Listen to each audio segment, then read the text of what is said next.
हामी नेपाली विश्वको कुनै पनि कुनामा रहे तापनि हामीलाई मनपर्ने डिस भनेकै मोमो। मोमो भनेपछि मुखमा पानी नआउने त को होला र? सायदै कमै होलान्। हो, आज मैले त्यही मोमोको रेसिपी लिएर आएको छु। आशा छ तपाईहरूले यो भिडियो हेरेर मन पराई भिडियोमा लाइक, कमेन्ट र सेयर गरिदिनु हुनेछ। र कोही साथीहरू नयाँ हुनुहुन्छ भने च्यानललाई सब्स्क्राइब गरी सँगै रहेको बेल आइकन पनि अन गरिदिनु हुनेछ।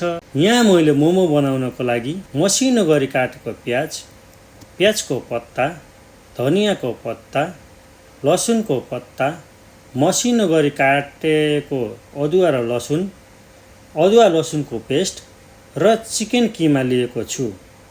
चिकन किमा चाहिँ थोरै बोसो बढी भएको चिकनको किमा बनाउनु होला, जसले गर्दाखेरि मोमो चाहिँ जुसी हुन्छ है त।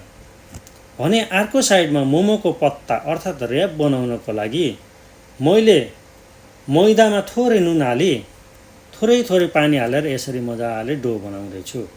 तपाईहरूले पनि एकैचोटि पानी नहाल्नु होला। एकैचोटि पानी हाल्यो भने गिलो बन्ने सम्भावना बढी हुन्छ, अर्थात् राम्रोसँग डो नबन्न पनि सक्छ। त्यसैले मोमोको डो बनाउँदाखेरि थोरै गरेर पानी हाल्नु होला है त। त्यसपछि यसमा चाहिँ थोरै तेल पनि हाल्न नबिर्सिनु होला। तेल हाल्नुभयो भने एकदम राम्रो हुन्छ है त।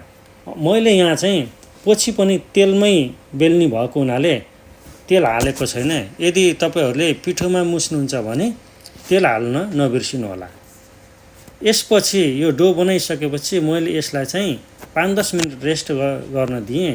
त्यसपछि फेरि निकालेर मजाले एकछिन मालिस गरेँ, अर्थात् यसलाई फेरि मुछेँ। यसरी मजाले मुछ्दै जानुपर्छ। जति मुछ्नुभयो त्यति राम्रो हुन्छ, अर्थात् धेरै कचाककुचुक नपार्नु होला। मजाले यसरी राम्रो गरी मुछेर अब यसलाई चाहिँ फेरि के गर्ने भने एक साइडमा राखिसकेपछि अब यतातिर स्टफिङको लागि मोमोको स्टफिङको लागि मैले यहाँ किमा लिएँ। यदि किमामा बोसोको मात्रा कम छ भने तपाईँहरूले बटरलाई पगालेर यसमा राख्नु होला है त। यहाँ मैले 2 किलो किमा लिएको छु।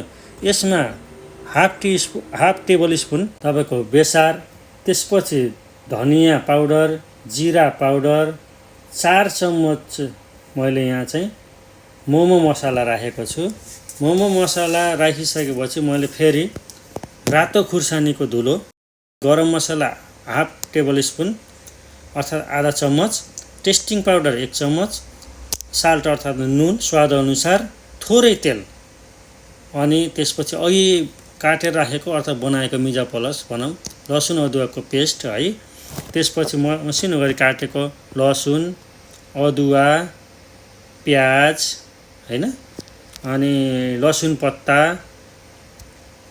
प्याज पत्ता, धनिया पत्ता सबै चिज राखेर यसरी मजाले कचाकपुचुक पार्नुहोस् है त। जता जान्छ मजाले गुस्सा दिनुहोस्, ड्याङडुङ पुडुङ हाल्नुहोस्। त्यसपछि यसको नसामा पुगोस् कि उसको किमाको यो मसलाहरू यसरी नसामा जसरी पुग्छ नि यसको मसला, त्यति नै हामीलाई खाँदाखेरि जुसी र मस्त मजाको बन्छ है मोमो। यो कुरा चाहिँ हजुरहरूले भुल्नु भएन। र राम्ररी मिक्स गर्नुभयो भने नुनहरू मसलाहरू सबै ठाउँमा पुग्छ। त्यही भएर एकदम मजाले यसलाई मालिस गरेर एउटा भाँडामा मैले राखेँ। अब यसबाट मैले चाहिँ फेरि अर्को भाँडाबाट फेरि अघि राखेको मैदालाई निकाली यसरी मजाले लामो बनाएँ।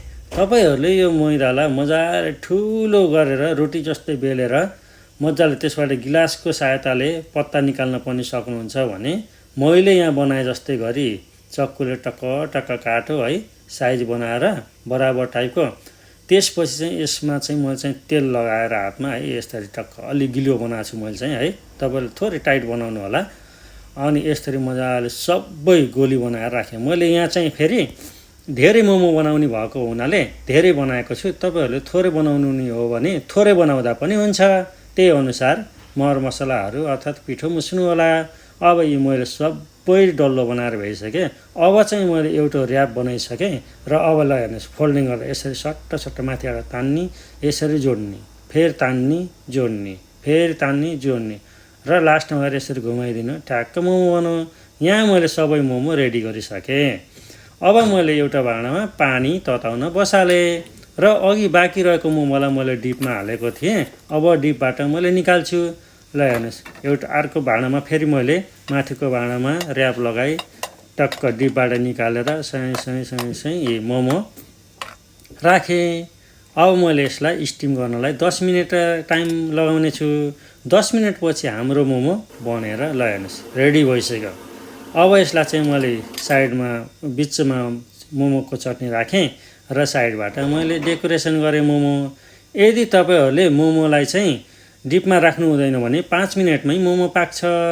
आजको यस भिडियो तपाईँलाई कस्तो लाग्यो?